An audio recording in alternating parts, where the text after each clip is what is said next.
I would use the term he's team first. And the most important stat that he cares about is wins. And I think that's the way he carries himself. And he's been playing very well for us here lately. And we're going to need him to continue to do that as we push forward. Well, I think in my experience being around Mikko, the impression I have is someone who's dialed in and very focused on doing his job. So he's not worried about doing anyone else's job other than his own. So I've been impressed with his level of concentration and focus on just trying to play his part. And I've seen a goalie that day in, day out, game in, game out, gives his team a chance to win. Well, I think our players have confidence in our goaltending.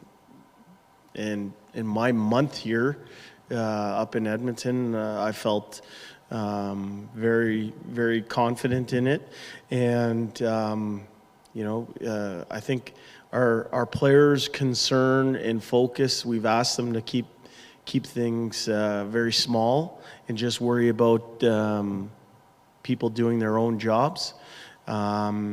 And we've had good results because of it. And we're not worried about trade deadlines or stretch runs or anything like that. We're just worried about taking care of the day's business. And I think when you have that type of mindset, that's when you start to see the fruits of your labor or some results.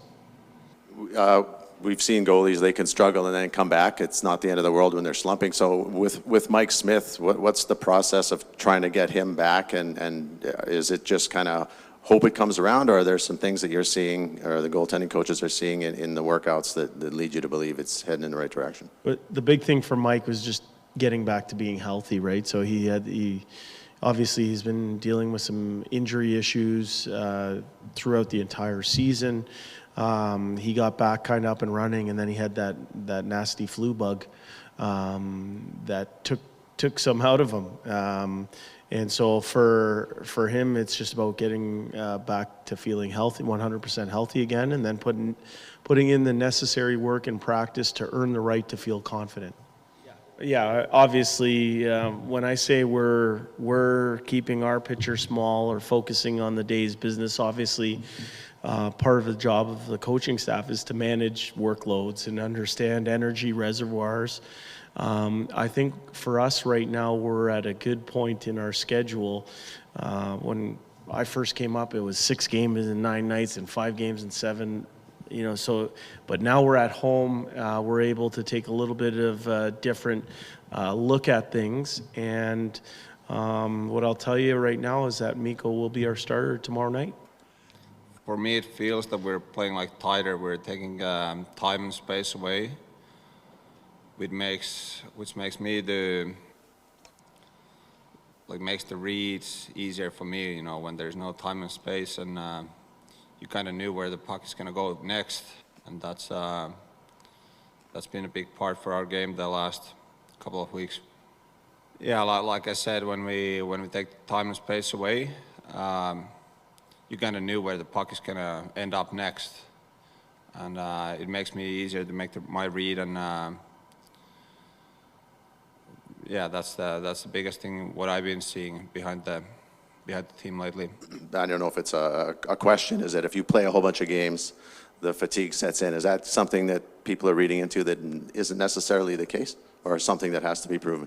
I think that's something what you guys pretty much made up in your heads, and I'm not gonna buy that, and I'm gonna do my thing and go one day at a time, and I'm not worried about that.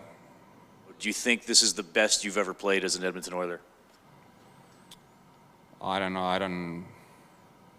It doesn't matter. Like, past is past, and tomorrow is a new game, and you just have to keep your focus in there. And right away, when you start thinking about what happened in the past, you're gonna lose the next game. So it's not really helpful.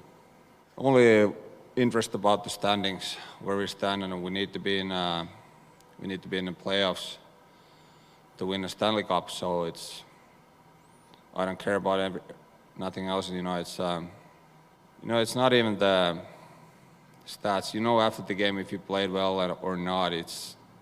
You can have like 85 save percentage after the game and you still played well, or maybe 92 and you didn't play that well. So those are just stats, and we're more worried about the standings.